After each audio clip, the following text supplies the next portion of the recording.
Welcome to the SJ Child Show, where a little bit of knowledge can turn fear into understanding. Enjoy the show.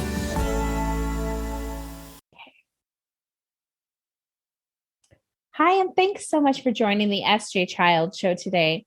Really looking forward to this conversation, and it's one of a kind for us today. I've had sibling conversations, panel discussions, but I've never had the honor of having a father-son or parent and child relationship, or adult-child, sorry. But, it's really great to be able to kind of hear both of your perspectives. And I look forward to getting to know both of you more. And why don't we start off with an introduction? I think, Ryan, I'll pick on you first. Give us an introduction and let us know about yourself and what brought you here today. Well, hi, I'm Ryan. I'm the other guy's kid. We wrote the book together, and I'm very much the subject of it. So I guess that is what brought me here today. Fantastic. And Robert, tell us a little bit about yourself and kind of how this journey started. Sure. My name is Rob DeLena. I was born in a town called Revere, Massachusetts, which is just outside of Boston. I grew up there, good student, worked hard, played college baseball, went on to law school, started a business, married Mary Beth, had two kids, Ryan and Abigail. We moved out to Sudbury, Mass, which is a suburb a little further west of Boston, right at the time of Ryan's birth. And, things were going according to plan up until, when Ryan came along. It was pretty evident he was a different kind of kid. He was a fast mover. He never stopped talking. He was really bright, but he was also defiant. He did whatever he wanted. He never listened, and he seemed to enjoy not listening, which honestly made him a fun kid to parent in the early days. He wasn't really, he was harder than other kids, but honestly, he was the star of the neighborhood early on. It was when he went to preschool initially that we started to, get some pushback from schools and started to run into trouble. And I don't want to advance the story too much, but that's when things got interesting. And we can follow up on that, or Ryan can pick up on that. Yeah, definitely. And, it oftentimes does look like that, but, your home life and your school life are so vastly different because it sounds like the home that you guys have provided is a space where he was able to be seen and understood and not feel, we enter the school systems and they're so rigid and they're built on these old systems that don't work for people with different developing minds that have more exciting lives to live. And so I think that moving forward in this new era of just really being honest about who our kids are, letting them be themselves and not making them fit into the box that society or that even parents think their kids should grow to become.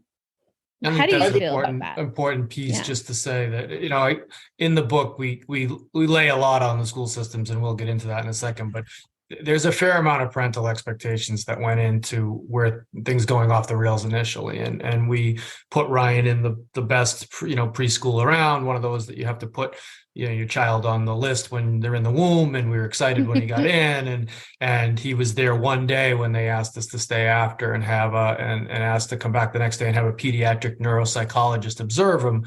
And that Ryan can probably pick up the story from there. Tell us what you remember and kind of what that experience was like for you.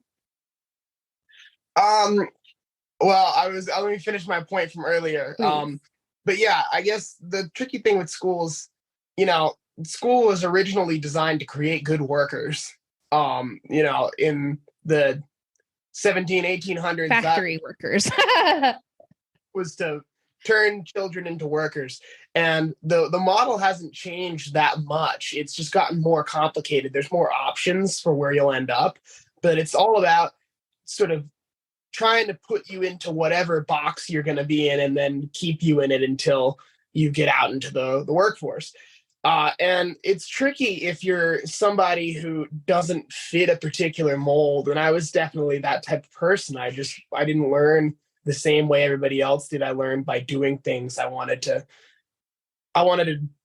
feel things with my hands and my feet and just like experience them. I didn't want to sit and listen to somebody talk about it. And if I got bored, I'd just start walking around the room, or I would just start, focusing on the vents or something. Like I had interests. I was a learner, but I wasn't the kind they wanted me to be. And that is kind of the issues came about. And I didn't really have any major problems in preschool, because at that point I thought life was a peach. I got up, someone would walk around with me. I didn't realize what I was doing was bad. I just did it. And as time goes on, it's becoming a bigger issue. I end up repeating preschool before I go into kindergarten, because I was just a younger kindergarten student. They thought it would be easier if I was a little older. And as soon as I started the process again and started learning the same things again, it kind of fell apart from there. And they recommended that I get moved to a therapeutic school. And about that point is where things started to go down. When we had the pediatric neuropsychologist observe him, she spent one day with him, and she met with us after, and she drew a circle on a yellow legal pad and bisected the circle down the middle. And she said Ryan was really strong in the left half of his brain and weaker in the right half of his brain. And at the time, she struggled to have a formal diagnosis. This was at a time where you were sort of either autistic or you weren't. And he clearly wasn't autistic. So they really weren't sure what to call him. And she came up with a diagnosis called pervasive developmental disorder, not otherwise specified, PDD-NOS, which is sort of this bucket category. Yeah. When you have a kid who's a little different and they don't know what to do. Once we had that diagnosis, he was moved from the fancy private preschool into the town's integrated preschool, which was a mix of typically developing kids and kids with issues. Like Ryan said, he was there 2 years, and things weren't awful there, but it was pretty clear that the town looked at him as someone that was going to be a handful in kindergarten and first grade, and right away, in concert with the doctor, started to push for these private therapeutic schools. And that's when Ryan went to his first private therapeutic school for kindergarten, and that's a big part of the story, because that's where things really went bad. And he can pick that up if you want. Yeah. Basically, at that point, I had somebody come visit the school to tell me about the school that I was about to go to. And he didn't even know this happened until we wrote the book, which is crazy.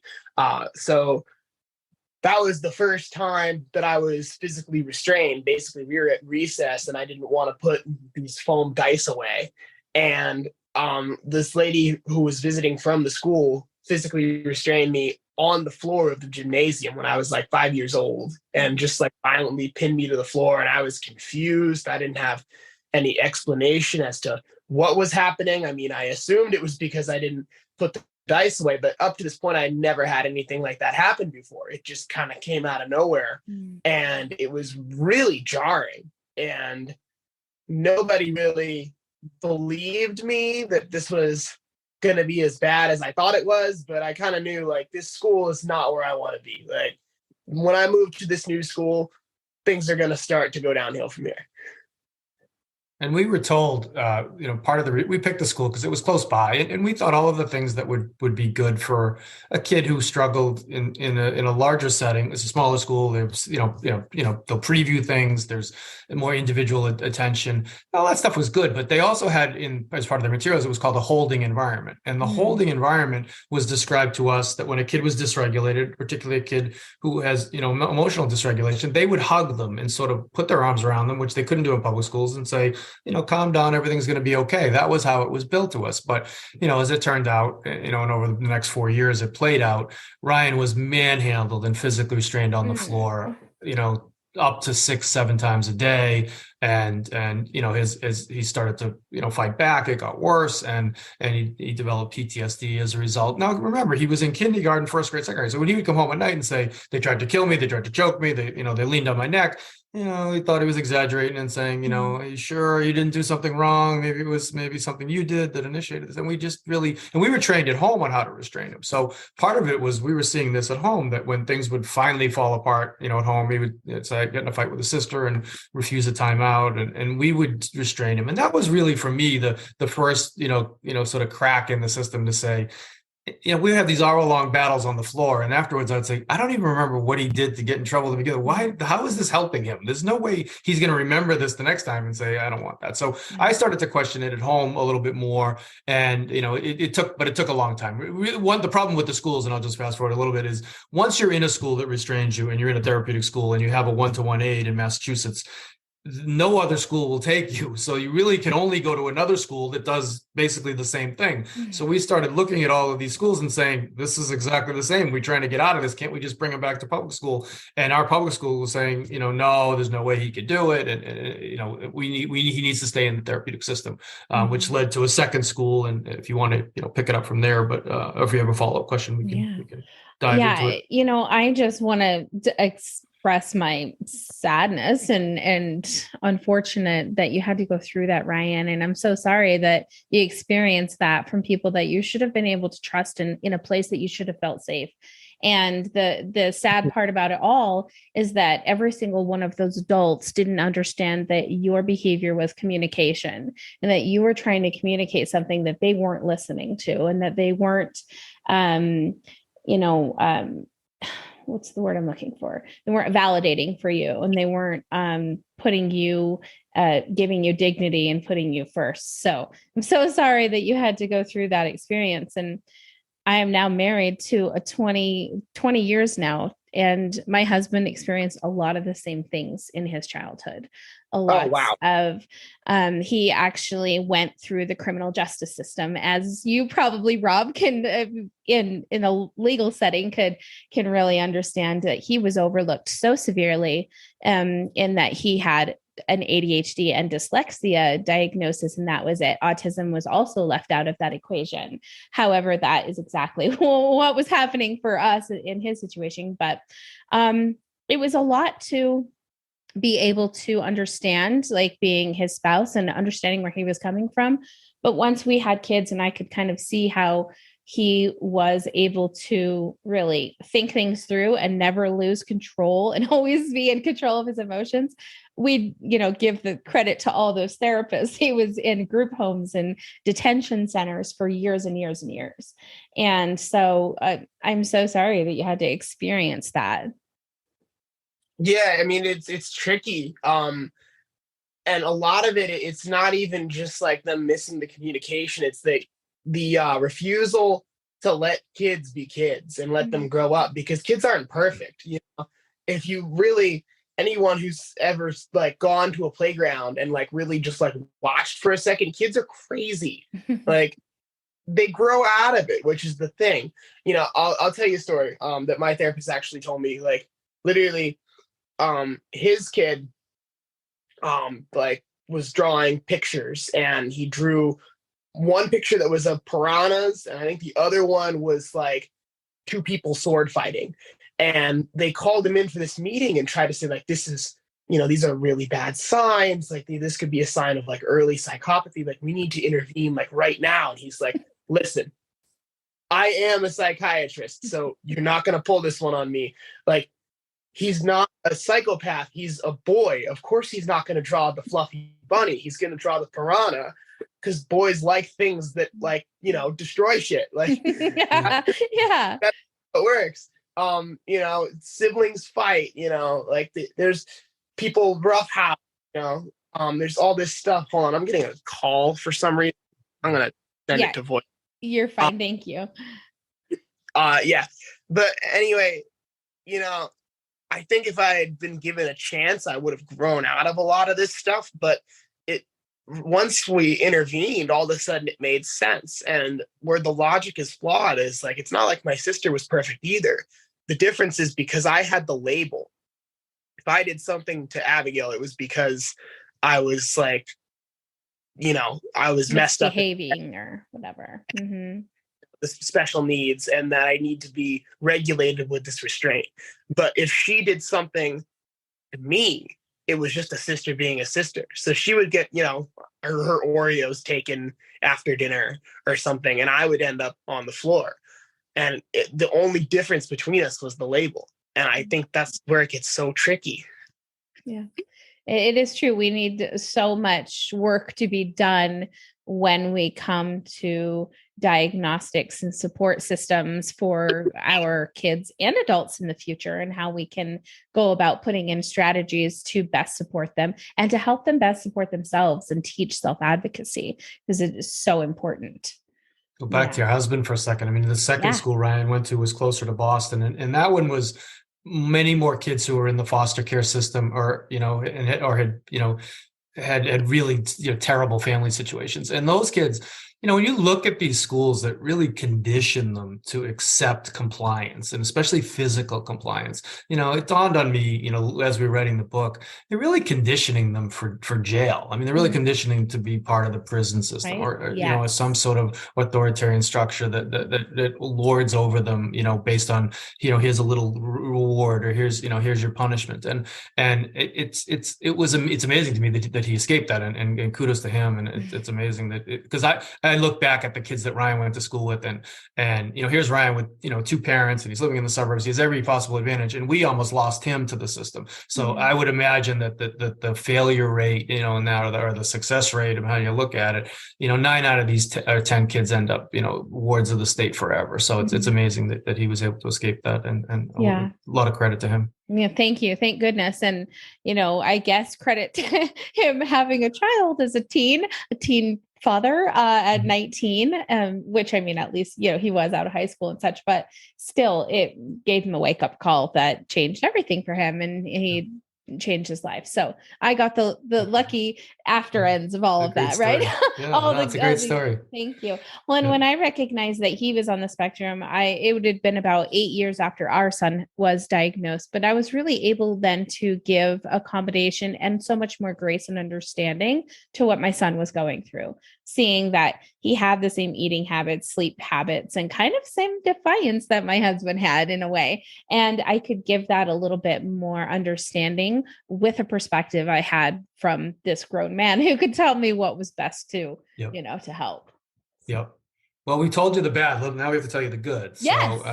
So at some point, after, when Ryan was, so he had left the first school, he actually spent 2 weeks in a mental hospital. I mean, there's a lot of bad still, but prior to that, there was a day during Christmas break when he was 7 years old, and he was, when he was driving his sister crazy, and typically I would throw him in the car and we'd go to Home Depot and wander around and look at stuff, or just do anything to kill time. At this point we had stopped restraining at home, so anything I could do to separate them and reset them is what I would do. And one random day, and I don't even know why, I hadn't skied since I was a little kid, and even then I didn't ski much, and hadn't skied in 25 years. I just got the idea, and I threw him in the car, and we drove to this local hill called, you grew up around big hills. This was it's like 240 feet or something. It's this little hill with a big beginner program. And I never thought, he could never wait for anything. He was terrible at waiting. And I said, he's never going to be able to do this, but let's try it. We had tried and failed at so many other things. I just assumed this would be, another on the list. And somehow we got through the rental process. We rented our boots and our skis, and we sort of waddled out to the magic carpet, which is this airport people mover, as you know, and it sort of took us up this little beginner hill. And I got to the top, and I hadn't really told him anything about how to ski, and I never thought we would get that far. And all of a sudden I looked at him and I started to explain some stuff, and he just looked at me and he shot straight down the hill, and he made this bank turn back into the line. And I said, how did he do that? Nobody stands up on their first day like that. And so we'll let Ryan finish it. But we had this great day there. And when we left, and I just remember thinking, that wasn't terrible. Like that was better than anything we had done to this point. And we went back the next day, and then we just went from there, and we started traveling all around New England, and it became our thing. And I'll just say before Ryan interjects, I saw a different kid in those moments. He was free. He was in an area where nobody could restrain him, because we were in the middle of a ski hill, and in risk, and it was appropriate. The things he did at home to get himself in trouble or at school, he was lauded for on skis, and he just became this different kid. And we would spend all this time together in the car and on the ski lifts, and we would talk. And it was during those those moments where I said, I think everybody might be wrong about this kid, and I started to challenge the schools and the doctors. And that's the good part of the story in the book. Go I ahead, love Ryan. that. I love that, Ryan. And I think that I see just in your face, and just call me one of those people that see people, but I get to see like how smart you are and how quickly your brain is constantly moving. And that is not a deficit. That is to your advantage. I promise you that.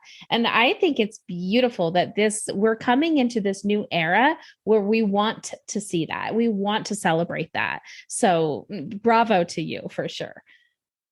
I mean, that's the thing is it's just like, I've come to understand later in life just how, I likely had ADHD all along. And, we initially denied that because I think when I was younger, they tried Ritalin or something and it did more hyper. But it's complex, and my whole life we had denied it because people, I would say like, I feel like I must have ADHD or something. I'm having so much trouble paying attention in class. And, my dad would say like, oh, you almost have the opposite. Like, once you focus on something, it's like impossible to break your focus. Like that's part of it, hyper focus is a symptom of it. Or, I would say something like, hey, I'm sorry. Like I forgot that, today was like this particular day. So I like didn't buy anything. And, my mom would be like, no, like that has nothing to do with ADHD. That's just you not caring. And it's like, no, like, being unorganized and forgetful is part of it. Like it web that affects your whole life, but it is a superpower in some ways because just how fast I can compute things and how I can lock on to something when I'm interested in it has allowed me to do so much. I just think about, right now, this challenge I'm working on, I'm trying to ski every route in this guidebook. Like I can nerd out so hard on conditions that are necessary to make certain lines skiable. And I'll get in those hyper focus modes and I'll be like checking the weather and checking like the UV exposure and the wind and the snow. And, I'm like running through the list in my head of all of the runs that I'm trying to do in this book. And I'll be like, that looks like a perfect condition window to ski this one. And then I'll go do it. And, it all comes together. What you have to do is you have to understand how your brain works, what its strengths and its weaknesses are, and figure out how you can tap into the strengths to negotiate everyday situations. Boy, that is what I tell parents every single day. I mean, could he be a better parent coach or what? Literally, I say find the strengths to build the weaknesses or the challenges. It's the most important thing ever, ever. That's fantastic. The best part is he's so in touch with it because, I love that as a too, parent, yeah. I look at him and he wrote it. It's 17 years old. He wrote half of a book. I mean, he's a published author. He can sit down and write. He writes these long blog posts about all his travels and all his skiing adventures and rock climbing adventures. But if he got a 5-paragraph assignment on Ben Franklin, like you want to watch physical pain in a human being, like it's just not something that is interesting enough to him to want to do, or that it just doesn't come naturally. He can't fluff. He can't BS on papers like I did in college and just say, I know I don't care about this. Everybody knows I don't care about this, but I know I have to write this paper. And so I'm going to pretend I care about this. And if it's not in his heart, it's not in his brain. I mean, that's kind of a silly analogy, but it really is the way he operates. And I've learned to accept that about him. And like he said, it is a superpower in many ways. It really is. There's some amazing strengths that come from it, but you've got to learn to balance your weaknesses. Had Ryan decided to go to law school or become an accountant or work in middle management, he would be a disaster. He just would be. But he's never going to do that. I mean, he's discovered his passion. It's the outdoors, and he's going to have this great career in the outdoors. And thank God he was able to figure that out. I mean, I have a daughter who is typically developing, who I think is on a path where she knows what she wants to do. But, like most of us, she'll probably fail at a couple of things before she really figures it out. I mean, try a million. Yeah. Right. That's exactly. the way it works. Oh my gosh, isn't that so true? And I really like what you said about you don't know until you know, first off, and to mom and dad that, tried their best with the knowledge they had until they had better knowledge, right? And then they could negotiate that and move forward with better knowledge and more education and help support more. And I think it's so important because I went just last May and got a diagnosis. And I found out I was on the spectrum, that I had ADHD. I knew I had anxiety my whole life, but I couldn't have put all those other things onto a piece of paper and told you it was me. But then when I came home and I was thinking about it, looking back at my life and looking at my whole family, who's all on the spectrum, all have ADHD, a couple with dyslexia, a few things here and there. And I really see the connection and I see the likenesses and I see the differences. And I can really best help other people say, okay, well, maybe if my daughter, for example, is very, much more like her dad. She's very in control of her emotions. She's very kind of just like you said, she doesn't fluff about anything. There's no fluff in that kid. You get it, you hear it like it is, and that's what it is. Me, on the other hand, I'm like this outgoing, cheery, say hi to everybody at the grocery store. And she's like hiding, going, oh my gosh, please don't notice me, And I just think it's so valuable when we find out, because as you probably know, especially Ryan, in your lifetime, having labels like misbehaving or too much energy, or the things that they're really brain processes that aren't being understood by the people that are around you. I think it's so revealing, because I would much rather have my daughter have the understanding that she has ADHD and autism than be called a drama queen or, all of the other labels that people give you. If we want to have the right kind of things in place for our kids, we have to start with that stigma that these ideas of having a different type of processing system is a bad thing to begin with. I personally think it's evolution of the brain. So that's my take, but but I fall in the category, so it's a little biased. No, It's good. tricky. I don't know to what degree labels help and hurt, because I feel like I've experienced both sides of it. I feel like having a way to understand myself has been really helpful. But I remember when I was in high school, because I was misdiagnosed. I had PTSD that was mistaken for mood disorder, and I had probably a social deficit from just being not in proper schooling and having such a weird, dysregulated education that was mistaken for autism spectrum disorder. And just the way that they use the labels, it was never about this is how your brain works and this is how you have to work with it. It was always about, because you have this, you'll never do this. Yeah. I started carrying that with me and using it as an excuse to not try. I'm just like, if I can never regulate my emotions on my own, then I should never even try to be in a relationship. I should never try to, do any sort of high stress work, because clearly, I'm just one missed medication away from ruining it all. And, I'll never be able to be stable, and it would make me sad. And then, if I have this sort of autism spectrum disorder, that makes it harder for me to make friends. I don't even want to try to make friends because I'll never be successful. And all of a sudden they're looking at me and they're like, oh, here's this sad kid with no friends. It goes right in line with the diagnosis. And I created this self-fulfilling prophecy. And only when I had, a therapist change and someone suggests to me okay, you don't have all of these things that they said you have. Suddenly I'm like, well, if this was in my hands the whole time, then I don't have any excuses and I should start trying. And once I started trying, I started having success. So you have to just be careful of those self-fulfilling prophecies, and just the way the label is used. Is the label the constraint, or is the label the understanding? I think it's so important. So complex. I love that. I think that that's a really important topic.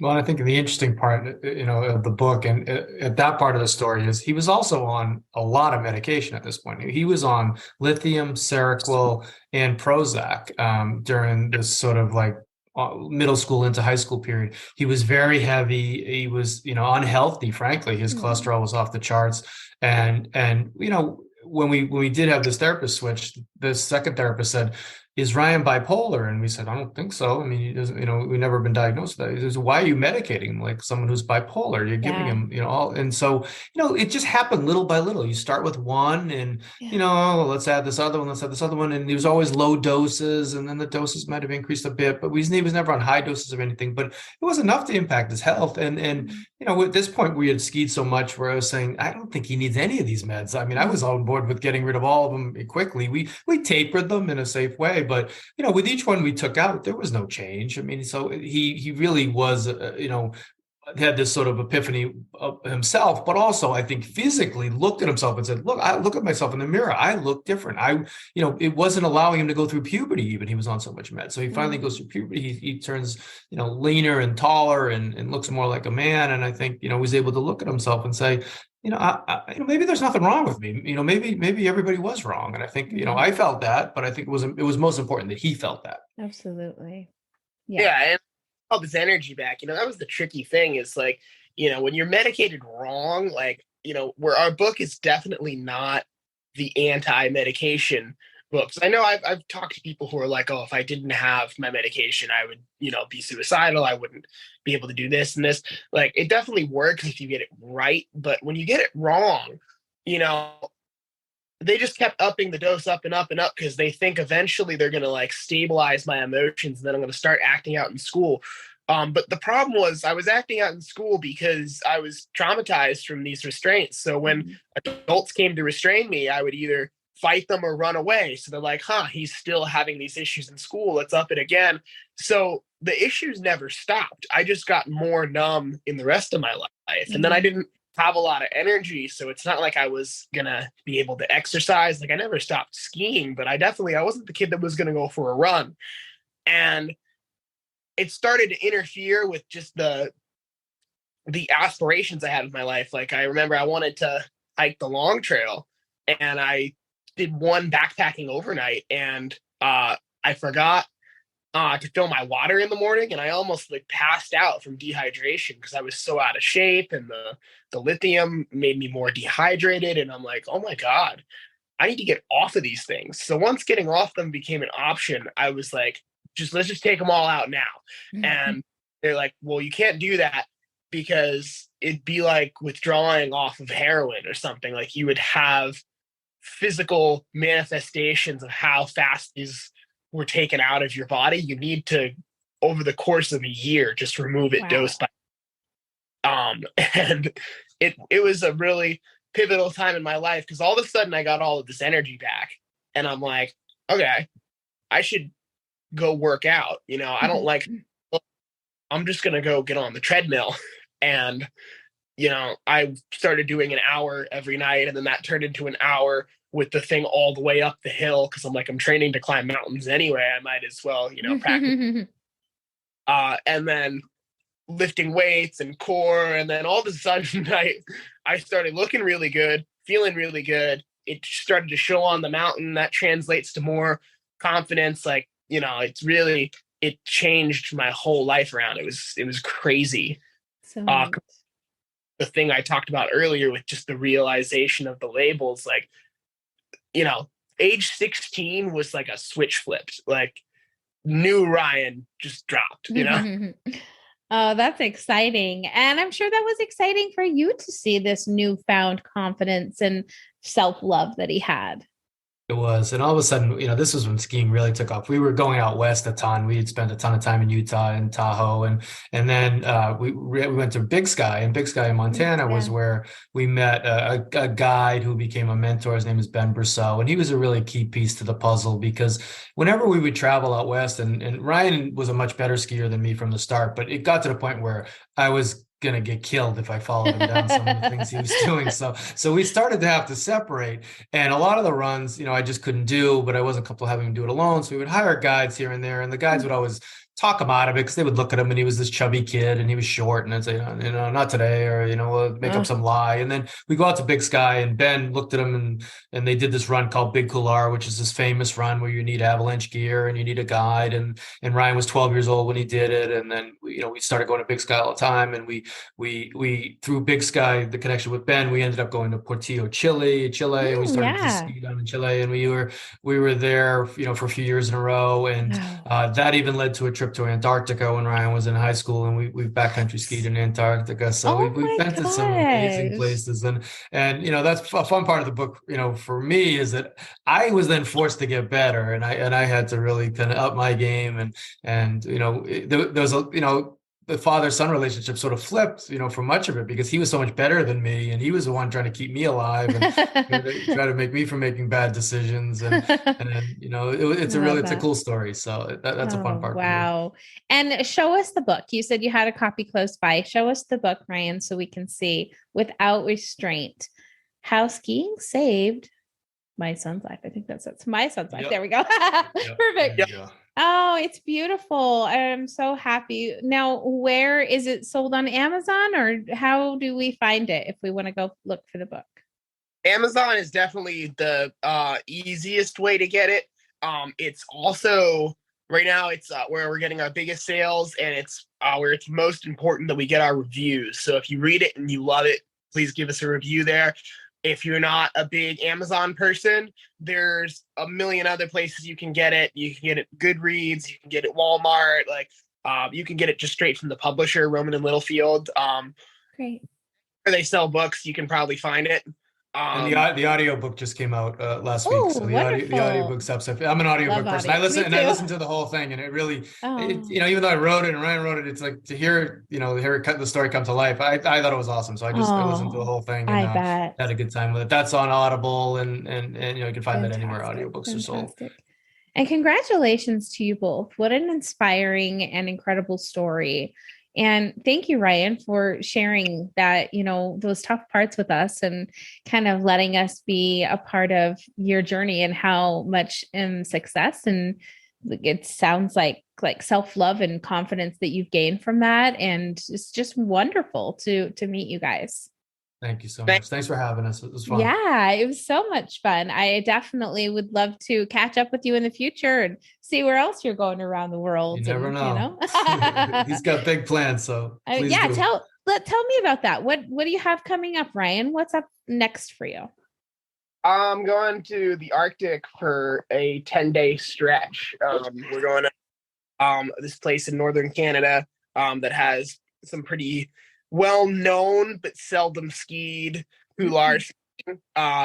And we're gonna basically set up tents, be really, really cold for a long time, and do a ton of amazing skiing. I mean, a lot of it is so high walled and north facing, so it never gets sun, so the sun can't mess it up. It's almost like permanent good snow. So that's a really cool idea of a place to... Wow. I hope that I can hear about that when you get back and touch base with you and find out more. And maybe you'll write some more books in the future. And where can we find your blog? You said you had a blog. Do you have a website or anything we could follow you? So you can find me a lot of places. So if you just want to see generally what I'm doing in real time, Instagram is probably the place to be. That's _Ryan _DeLena. On YouTube, I'm just Ryan DeLena, and I do more narrative style edits, like 15-minute things about what I'm doing in a particular adventure, the process behind it. And if you actually scroll back, it's funny. I don't delete any videos, so I have stuff that's in the book from when I was 15, 16, 17, kind of watch along with the story and real interactive That's piece. Neat. The trip reports, the blog stuff he was talking about, I do that on Substack, just under Ryan DeLena. I don't do that as frequently because it takes me forever to write them, and I'm just kind of bogged down with school right now. But I'm hoping to get that thing back up and running again, especially after this Arctic expedition's done. Yeah, absolutely. Well, I'm so honored to meet you both and have you on as guests. Rob, is there any place you want to plug for yourself to follow your adventures too? Well, I guess the book is the best place. I'd like to see the book Perfect. really, get in the hands of parents and avoid the Yeah. mistakes that I made. I mean, that it's, look, if you look at it, it looks like this skiing and adventure book, and that's a big part of it, but it really is about the parenting journey. And anybody who has a kid, and whether your kid has, issues or not, every kid wants to fit in and has those moments where they feel like they don't fit in. And it was a real struggle for Ryan, and he's so honest about it. It really is. And I think I'm honest about, I own every mistake I made as a father. And I think people can benefit from it. So Yeah. that's the main thing. The rest of my life is pretty boring other than that. But this is the best part. Hey, that's okay. Oh, I love that. Well, thank you guys so much for your time this afternoon. And Thank you. yeah, I Thanks for wish the having us. best of you for sure. You as well.